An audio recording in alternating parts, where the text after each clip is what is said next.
NLP Today, which is on rapid inductions, how to use rapid inductions, rapid or instant inductions. As we get started, I always start the thing with, I want you to ask yourself a couple questions, right? Which is, how can I enjoy this course today? How can I enjoy what I'm learning, right? What can I do different than I usually do when I'm taking a class? Maybe it's put aside preconceived notions. Maybe it's to be open to trying something new. Whatever it is, only you need to know what that is. So, how can I enjoy this? What can I do different today? And how can I use this information in other areas of my life that might surprise and delight me, right? Because a lot of this stuff a lot of us just finished a sports and performance class, but I would dare say everything that especially the co-trainer who taught most of it taught, you can use in every aspect of what you're doing, whether it's business, coaching, all this other stuff. And so that's the fun of what we're doing. And also, I'd like you to just think about a really good class that you've taken, a seminar, a workshop, whatever it was. In fact, maybe think of the one that changed your life at the very beginning. Maybe it was being introduced to hypnosis or NLP or the law of attraction or whatever it was that it just blew your mind and you went, wow, and kind of step into that feeling, about what it was like to take that class that just shifted your consciousness like that. And then also just, again, think about somebody you greatly respect and admire. Somebody you respect and admire could be a coach, a role model, somebody from your past. Maybe you don't know them personally. Maybe it's Tony Robbins. We were talking earlier, Grant Cardone, one of those guys. You don't know them personally, but you like their work. You respect and admire what they do.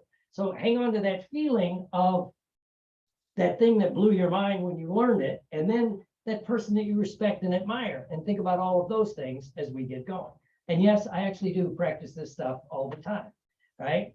Because it leads into, people want to learn rapid inductions, or instant induction, whatever you want to call it. So why do you want to learn it would be my first question. What are you going to do with it? Where is it useful for what you're going to do, right? So, because if you put your why together, it makes it easier to learn, right? So, only you know why you want to learn this, right?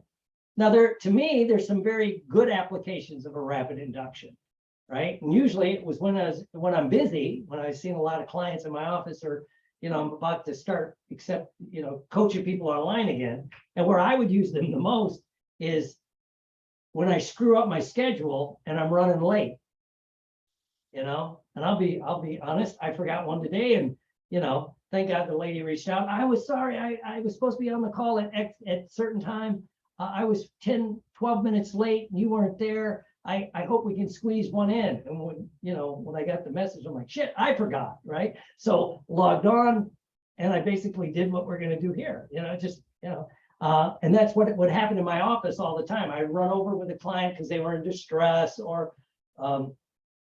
whatever's going on, and I'd get backed up. And so now this person's there and they only got like 20 minutes, right? Well, the great thing about NLP, and if you know how to do that, is techniques are fast.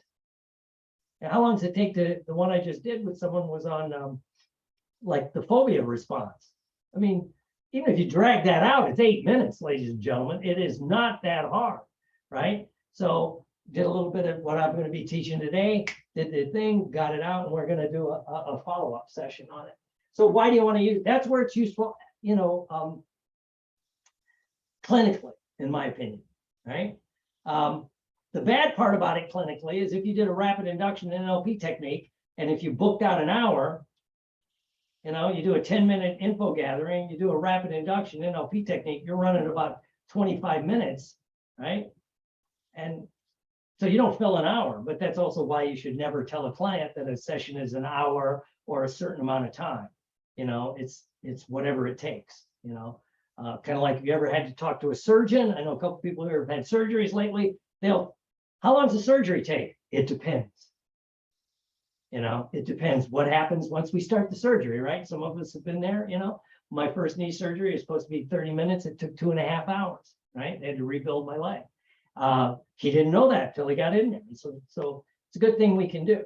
So But the coolest reason I think to learn this is for demonstrational purposes, right? Or if you're doing stage shows, right? And I've seen some guys that use it a lot in their stage shows. I think it's brilliant, right? Now, but not everybody knows how to do them correctly, you know? So first of all, what stops people from learning it, right? Let's go down here to the block, right? So what's the block from people learning? Generally, it's because you didn't learn it quick enough when you were learning in hypnosis, right? You had a teacher that maybe taught progressive relaxation, right? And so whatever technique, at least this has been my experience with people, whatever technique you learned first that worked is your default induction you want to use over and over again, right? And so if you come from the old school, it was like the flowers technique or a progressive relaxation. Take a deep breath, close your eyes, relax your toes, relax your feet, you know, drives me crazy, you know, but that's cool because it worked for you. So it becomes your default, right? If you went through the Jerry Kine kind of thing, or the Gil Boyne used to teach it, was the first place I learned it, was the Dave Ellman technique. You know, open your eyes, close your eyes, open your eyes, close. That little takes 5 minutes. I call that a more rapid technique, right? If that's the first one you learn, that becomes your default. That makes sense to everybody, right? And again, how do you change then if you have your default at this? It's because of the way you learn. And sometimes you have teachers that really don't know how to teach. I hate to sound it that way. And so they'll kind of ram in your head that this is not because it's their favorite technique, it should be your favorite technique. You know, this is my favorite intervention. This should be yours, right? We still see that with the regression guys and girls. They're like, this is the only, you know, this is it. Everyone knows this is the most powerful thing. You know, I just had an interesting conversation last week with a guy that posted that. I wrote back, no, not everyone does. Yes, they do. Well, I don't believe it. Therefore, not everyone. First of all, you should take a language class, son. But so yeah, so, you know, and it gets in our heads. So how do you change that? How do you remove that block? So before I teach you the setups and real examples and how to do it, which is very easy if you're willing to learn it, right? Well, first of all, just think about the fact that, you know, when you were learning hypnosis, you just got some faulty information and it's time to update, right? Our field, unfortunately, hypnosis and NLP, and somewhat the therapy field's being pushed into the new century by all the trauma stuff that's coming out. That, you know, it doesn't pay to sit there and regurgitate trauma in a psychoanalytic kind of setting. You know, the VA did it for years. Now they're kind of like, yeah, that actually makes trauma worse, you know, doing these kind of things. So that's kind of being forced into it. NLP and hypnosis, same thing. Why not more think of yourself as a medical doctor, right? You would be very upset with your medical doctor if he goes, God damn it, I learned this in 1991 and I'm not doing anything different, right? And you'd say, no, I don't think we want to do that. We want what's new. That's why docs every 10 years have to recertify. They have to take the boards again. You know, I kind of wish and psychology is looking at that, right? By the way, making us recertified to get our license, keep our license. But it's easy, especially in an unregulated field. It worked when we first started and they never want to change, right? So think about, I just mislearned some information. It's time to update it, right? And so again, if you look at the fact that there's many things in your life that used to be true and now is not, right? Almost everyone on this call, at one point in your life, you couldn't imagine being a hypnotist, right? I don't think we have a Dan Candell or one of those guys that started doing hypnosis in their teens, right? So you learned it, you changed your mind, right? So just change your mind about the rapid induction, right? And for some reason, they look scary, right? And the reason they look scary goes with the block, progressive relaxation, and even somewhat the Dave Ellman induction are more passive in nature. A rapid induction is more dominant in nature. You know, take a deep breath and sleep, right? It's more, you got to take charge. You know, and some of us were trained like, if that was your first thing, it's like, it's a little bit different, right? rather than just step back and think, why don't I just put a switch in my head? There's times I want to say, that's right, just take a deep breath and relax. Good. And then it could be very nurturing, more, that's right, more maternal rather than paternal, right? That's the terms I was looking for. You know, progressive in that is maternal, very nurturing in that, and faster inductions are more paternal. Do this, do this, do this, right? And so just kind of open up that block. And again, if you think about why you want to use it, right? And then if you do the idea of when we practice this, and you're learning it now, think about where are you going to do this? So picture yourself, if you're doing Zoom sessions, you're sitting wherever you do your Zoom session, and you're going to do it online, right? Or if you're seeing people live and in person, which I'm doing again for training at least. And so picture yourself live in wherever you're doing it, practicing this. Again, it sets that threshold, so you're putting it in the right place, right? And again, that's also why we go to a conference, we take a seminar, we take a class, it's wonderful information, but we never put it into practice because in our minds, we weren't learning it and putting it into where we're going to use that information. So just imagine doing that, right? So anyway, so as you're thinking about that, the main problem I think people have with rapid inductions is they don't know or don't understand how to do the setup. The setup is that it's like magic. Anybody here ever take a magic class? Right? If you've ever taken a magic class, it's all in how you set up the trick. I suggest anybody, if you really want to get good at presentations, you should take a magic class. Even if you don't want to do magic, you should go take a magic class, right? Because it's all about angle, direction, misdirection, all the stuff that you learn in magic, which is applicable not just for hypnotists and NLPers, but traditional therapists, right? So it's in the setup, right? It's in the setup. I personally would never try a rapid induction on someone that either I hadn't hypnotized or I knew for a fact that had been hypnotized before, right? Because it would be a shock to the system, right?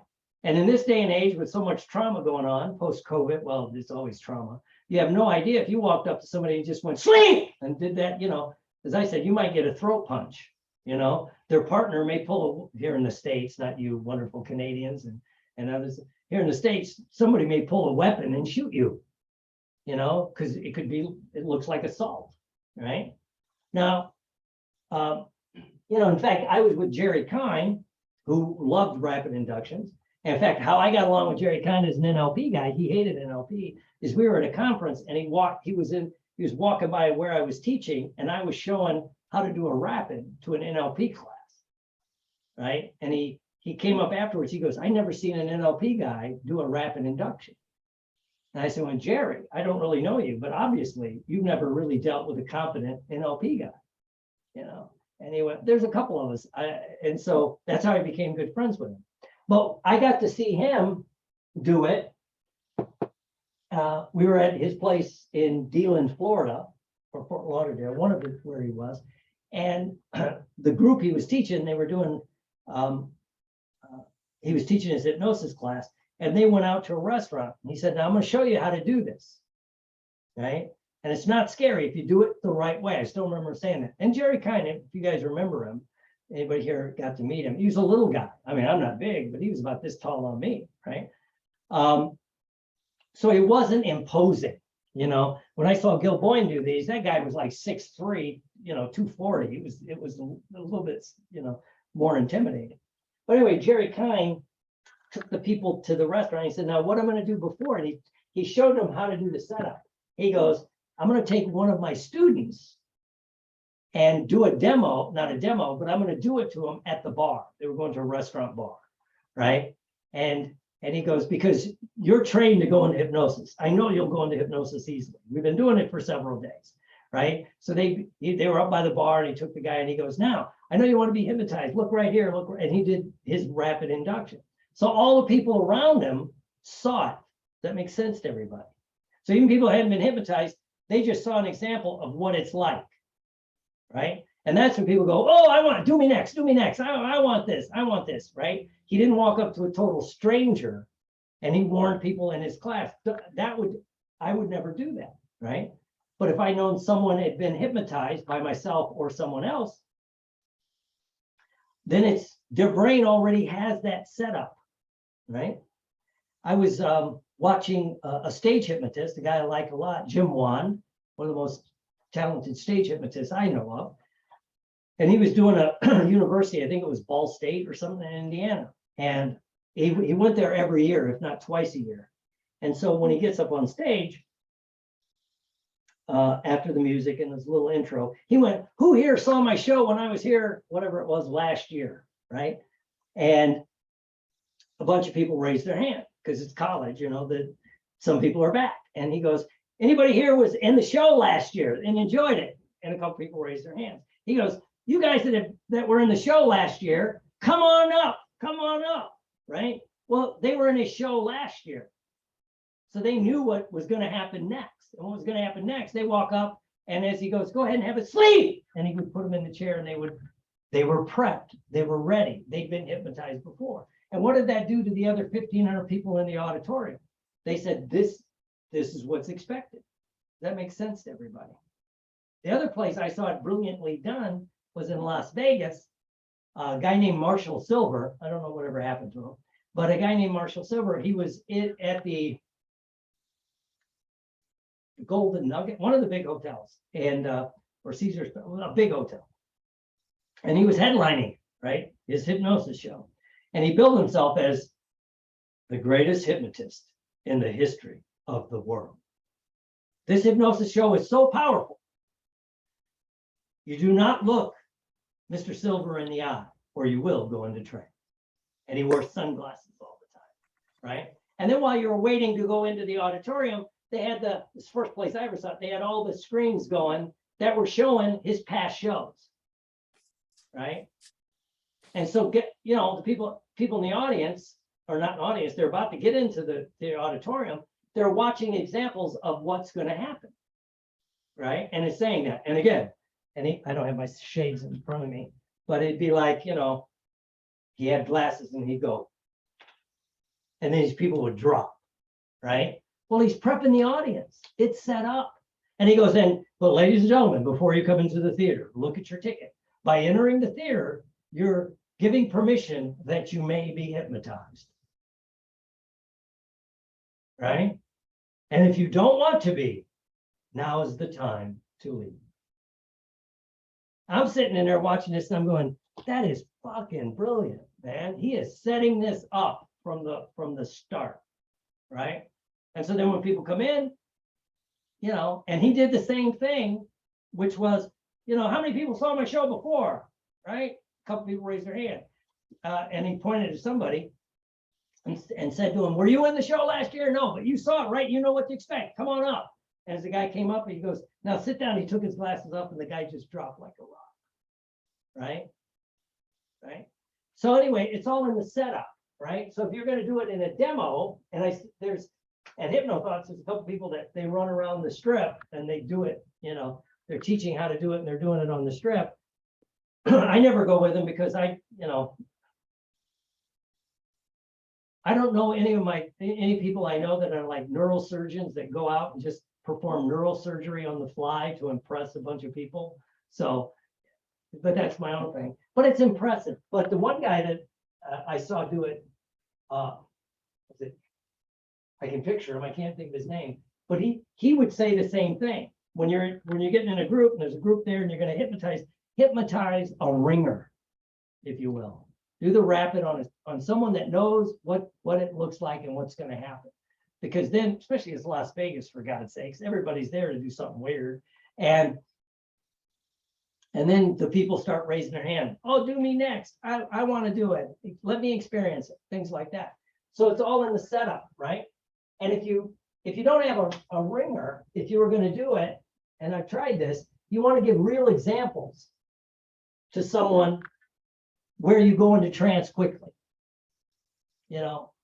where your conscious mind just disappears, So what's interesting, Reed, is, have you ever had that experience where like maybe you don't seem tired, right? But you know that like you just you sit down in a comfortable chair and then you're gone. You just like disappear. I remember one time getting on an airplane. I didn't think I was tired. I sat down in my seat, I strapped in, put on my headphones, and the next thing I know, they were waking me up because we were getting ready to land. I don't know where the time went. I didn't think I was tired, right? But it's just like I sat down and boom, I disappeared. Has that ever happened to you, right? Well, yeah. And then what you're doing in their little brain there, if they have one, right? So as long as you're not talking to a congressman here in America and they still have a functioning neocortex, right? You're already, their brain's looking for, oh yeah, that's happened to me, where I just disappeared. Or you know what's interesting? Miss Carla, have you ever, had a movie series that you liked that you enjoyed watching? And what happens is the minute the movie starts, even if it's a sequel, you already know what's going to go on. So you're just ready to get into the story. You're just ready to go. Once, you know, Star Wars changed everything, right? By the time the second one came out, everybody was sitting ready to go. Show me what's going to go on. Because you knew the characters, you knew what was going to happen, right? So that's the same kind of thing that's going to happen here. It's like when you sit down and you don't even realize how tired you are, but suddenly it's like your consciousness just disappears. It's kind of like you go to sleep, but you don't even know you go to sleep, right? Or it's like when you get into a really comfortable state of something you're comfortable with. So you're prepping the person, you're setting their expectations by what is going to happen, you know? So their brain's looking for, yes, this is happening, right? If nothing else, you could use the analogy a lot of hypnotists use of, you ever been driving along and don't realize that you're really not paying attention and you miss your exit? You know, just the other day, my wife was driving, she goes, damn, I might as well go to, you know, a different Tractor Supply because I missed the 2 exits by our house. And so she goes, well, I'm almost to the next exit and I was going to go to Tractor Supply. And so she goes, I'm just going to go to the next one, right? Because I don't know, I didn't ask her. She might have been listening to music or thinking different things, but you just miss your exit, you know? In the hypnosis world, we call that highway hypnosis, correct? But it happens to us all the time. You're conscious, but you're not conscious. That's kind of like what we're going to do here, you know, if we're going to do a rapid induction, right? So you want to practice your setup, you know, if you could use a ringer if you're going to do it in public, right? And if I was going to do a demo, I was doing a demo for a group like a Chamber of Commerce. I haven't done one of those in over a decade. But I got up and I gave my little talk, or the beginning of my talk. You know the difference between a hypnotist and a therapist, right? A therapist will take, you know, if you've ever had weeds in your yard, a therapist will show you how to cut the weeds off, but the weeds are going to grow back. A good hypnotist or NLPer that understands this is going to rip that thing out by the roots so it doesn't come back. And that's basically my whole talk, by the way. It was right there. It's like, so whatever your issue is, we need to get down there and rip it out by its roots, or you're going to be in therapy for the next 20 years. And so then I was going to do an induction, and I decided I was going to do a rapid. You know, I don't know if I call them instant, but a rapid. So I said, now here's what I'm going to do. I'm going to bring a couple people up and show these other people what it's like to be hypnotized, right? So first of all, I always ask, anybody in the room been hypnotized, right? And one time I was doing a talk, there was a couple people that had been hypnotized. So I said, where? And one person said, I went to one of those stop smoking seminars a few years ago. Did it work? Yes. Guess what? I'm going to try to get that guy to volunteer because it's worked before, right? Another person said, yeah, you know, they tried to hypnotize me to stop smoking. It didn't work, you know. X, that person I'm not bringing up, right? Right. And then I would still set it up. I would do the right setup. Now I begin to use hypnotic language. You know, naturally, the more you understand about hypnosis, the less fear you have, because most people have misconceptions about hypnosis because they don't know. You don't know, you don't know. Hypnosis is natural. Then I would give the example of the highway hypnosis, or where your mind just disappears. You're sitting down. Have you ever been sitting there watching TV and you're someone in your family walks up and says, "What are you watching?" And you honest to God don't know. You've been sitting there for 20 minutes. You might have been laughing, and so, but you weren't there. You were there, but you weren't there. That's kind of like what hypnosis is, right? And and so you begin to use the hypnotic language to set up their expectations. Now, you may go deep, you may go not quite as deep, right? And so you want to begin to have fun with it, right? And again, this seems to work. I remember Jerry Kine was fun with it. Even Gil Boyne had fun with it. The guy that was the funnest I ever seen do this stuff was the late Orman McGill. You know, he was shits and giggles when he did anything. And the other thing Orman McGill taught me in this prep and setting up expectation, I added the hypnotic language because that's what we do. We use the naturally as you go into this, the more you try to resist it, the more you'll find yourself just letting go, right? Because it's a natural state. You really can't fight it. And in fact, if you really want to do it, you're going to do it. Orman McGill would always say, whatever you want your client, your person you're working with to do, he also taught this in stage stuff, you've got to vividly imagine them doing it right before you give them the command. You know, because he was doing a stage demo back in, it was the 90s, that's how old I am. And it was at the Guild, National Guild of Hypnotists, and he was doing it. And he said, so if you're going to do a bit like, the people are going to dance to music, you got to visualize them dancing to music even before you do you start the bit, right? Because it's about setting the expectations, right? And so you have fun with it, right? So use your hypnotic language. You kind of give some real life examples if they've never experienced it. If they've experienced it, it'll be easier, right? And again, just have some fun with it, right? Have some fun. This makes sense to everybody, right? So it's just that simple. And then the trick is, if there's a trick to it, is after you've done the hypnotic language, you're setting it up. Maybe you've told some real life examples and you're getting them ready to experience it. At that moment, you need to flip that switch in your head that you're going to become more authoritarian. You can be very nurturing, kind of, this is what hypnosis is like. This is this is that. And now, now let's try something. Okay, here's what I want you to do. Take a deep breath, look right here, look right here, look right here. And the more you look right there, the more you just want to disappear. The more you want to disappear. You want to close your eyes, but you can't. Take a deep breath and sleep. And you got to switch at that moment, right? And become very authoritarian. And then you can switch back and be more, more nurturing if you want. But when you're doing the rapid induction, because it's a shock induction to your nervous system. When your nervous system is shocked, it either wants to respond by running away or it wants to respond by shutting down. That's the main two responses you have when your nervous system is overwhelmed, right? It's like you go into shock. You ever been in a car wreck and you can't respond? You're just like you're freaked out. You ever had a horrible experience? That's a shock experience. It's why when the police show up or the EMTs show up, they yell, right? Because they have to you're out of it. Right? And they take charge. So at this moment, you're doing that, right?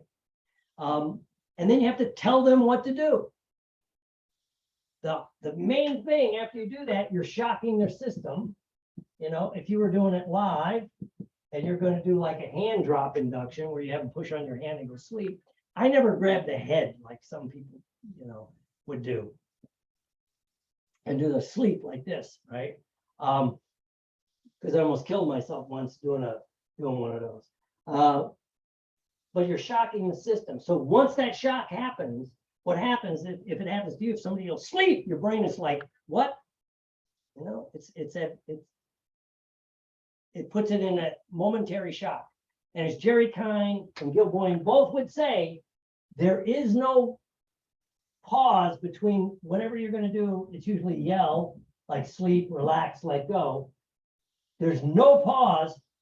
You keep talking, right? Have you ever seen a person that really knows how to do it? They'll go like, excuse me, sleep, that's right, let's go, let go deeper and deeper. The more you try to fight it, the deeper you go. Just let yourself go. The more you try to fight it, the deeper you go. That's right. Just take a deep breath and just keep going deeper and deeper and deeper, because you've shocked their system. Their brain is looking for, what do I do next? Okay.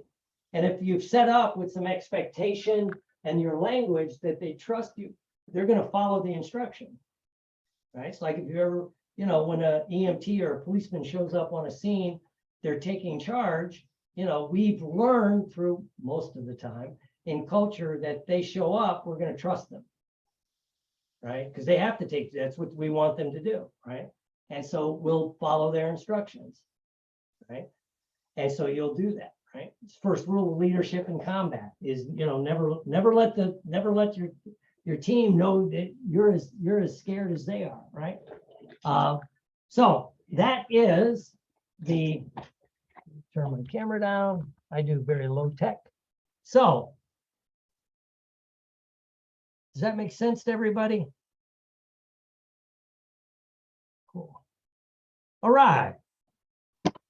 Here we go. I'm going to do a demo just to have some fun with it. And Mr. Bruce, thanks for volunteering. Okay.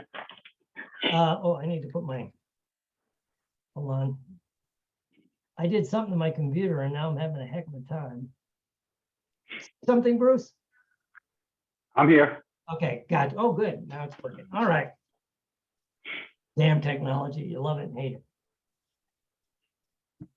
So, Bruce, have you ever experienced that kind of experience where it's like your consciousness just disappears? It's like you're there, but you're not there. It's like you kind of know what's going on, but you don't. Just the other night, Christina walked in and said, what are you watching? And it was the truth. I honestly didn't know. She goes, you've been sitting there for 15 minutes. I'm like, I don't know. I wasn't playing on my phone. I was just, and I wasn't asleep. I don't know where I was. And so it's that kind of experience, right? Or you lay down, or you sit back in a cozy chair, and the next thing you know, it's an hour later. And you don't remember falling asleep. It was just like, boom, you're out, right? Has that ever happened to you? Quite often. And so once that happens, there's some good stuff that can happen if you're willing to do that, right? And so, I know you said you'd like to experience a little hypnotic phenomenon, right? And so it's just like that. You're there, you're not there. You're driving on the road, you're over there going up 95, and the next thing you know, you're 10 miles past where you wanted to go, right? And you'll blame the traffic, but the fact was you weren't paying attention. It's happened. Yeah. But at the same time, your brain's always paying attention. When you're dead asleep in your bed and your alarm goes off, you wake up. If part of your brain wasn't listening, you wouldn't notice the alarm, right? So you can trust that everything's safe and secure, and everything's going to happen exactly the way I say. Now, I'm not sure, and the other part of the hypnotic language, I'm not sure if you're going to go really deep. I mean, really deep. Or you're just going to go kind of droopy, drowsy deep. That's up to you. Sometimes you go deep. Sometimes you just go droopy, drowsy deep, right? It's kind of interesting to see what will happen. So here's what I want you to do. I want you to take a deep breath. Hold it. Now look right here, look right here, look right here. Take a deep breath. Now your eyes are getting tired. Stare. Don't blink, don't stare. Just stare. Don't blink. Take a deep breath. Now exhale and sleep. Just relax. Close your eyes. Go deeper and deeper. And the more you try to fight it, the deeper you go, Bruce. The more you try to fight it, the deeper you go. In fact, the more you fight it, the more you just disappear right now. It's like your mind takes off on one of those horses behind you. It's just galloping away, and that's okay. Because your other part of your mind is sitting here with us, learning and experiencing. And this is what happens all the time, is when there's a shock to the system, you go deep and your mind relaxes and you open yourself up. Now you can let go of everything except the goals that you want to accomplish in the next 24 hours, whether it's writing some ads, whether it's making a couple sales, whether it's, reaching out to somebody you haven't talked to in a long, long time, but you'll find yourself letting go of all the resistance to making the changes that you want to make, because you have it in you. You're an intelligent, articulate, caring guy. And you deserve to have the talents, abilities, and skills that you want and add them to it, right? And to have all the success physically, mentally, emotionally, and spiritually, and financially that you desire. That's right. Good. Now, in a moment, I'm going to have you open your eyes. In fact, you may not remember everything that happened. That's okay, because it's like driving on the highway, spacing off, watching TV, but not paying attention. So ready, take a deep breath.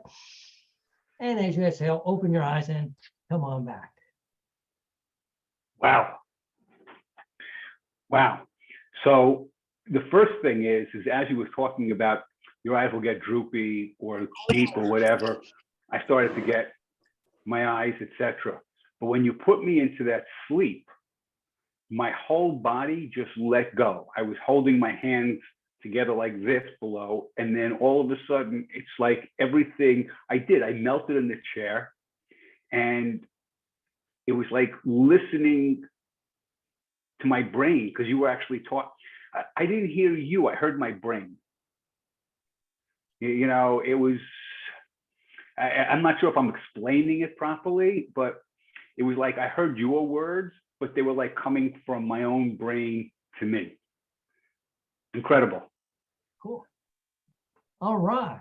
Let me remove these pens. Remove pen. Remove pen. Okay, go to, where am I going? Gallery view. All right, everybody. So, do you want to practice it? Yes, you do.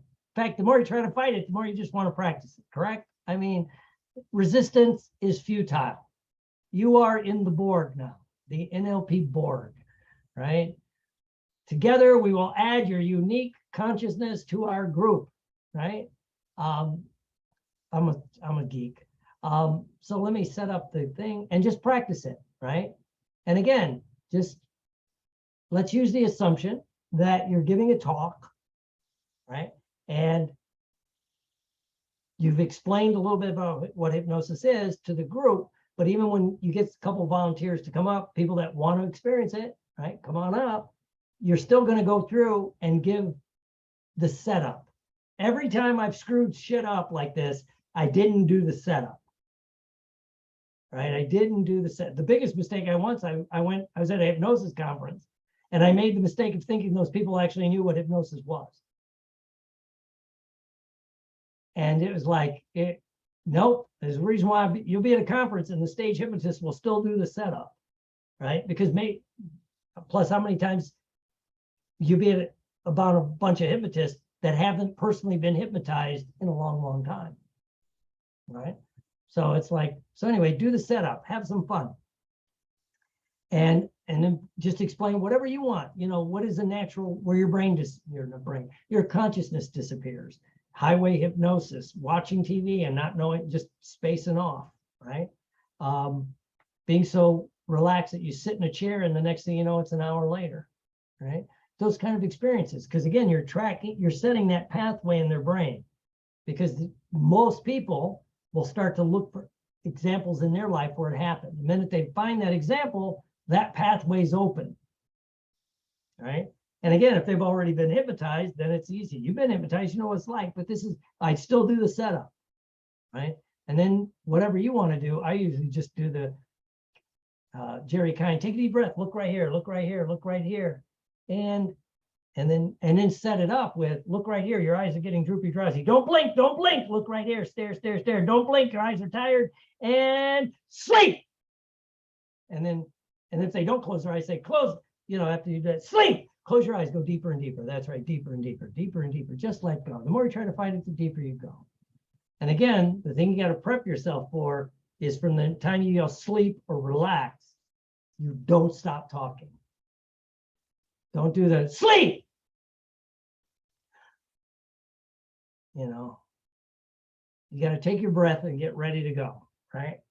And it's easy. It's fun, right?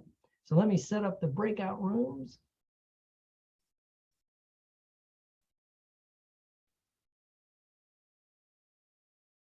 Anybody not going to do it, so I can know now or forever hold your peace? I'm going to stop the. All right, how was that? It's easier than you think if you want to get good at it. I did a post this morning because I thought about the class. Sometimes I actually think ahead, believe it or not, contrary to my significant other would tell people. And it's about practice till you get good, and you keep practicing to stay good. I think it's at perfect, but I would redo that to just get good, right?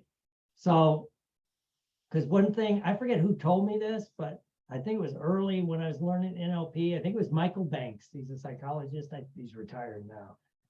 He was like in that first group of NLP people. Nobody knows him, but he would say, if you get it to, like we do these weekends, he says, you like these techniques, the next 10 clients you have, or the next 10 people you can work with, do that technique, figure out a way to do it. Don't default to what you always do. And I was doing all this, especially like pro bono alcohol and drug stuff. And they start calling me witch doctor at these places. Because I would just say, okay, we'll do this. You know, I did like 15 visual squashes over the next week. And then okay, I'm comfortable with it. And then whatever technique we would be working on, I would just do it over and over and over again. Right. And so, you know, because my tendency, again, like most people, is I would default to what I like or what I'm comfortable with. Right. And we could use the Michael Jordan example, right? Is how he kept getting better. He would do things out of his comfort zone. You know, this game, yes, I'm going to take my shots, but I'm going to work on defense. I want to get 5 or 8 steals, right? And, you know, most people would say he was pretty good, right? And so, yeah, so just practice it, practice it, practice it. Next week on NLP Today, I think we're going to work on, I want to do a thing on breaking out of your comfort zone. Cool. Breaking out of your comfort zone. Let me stop the recording and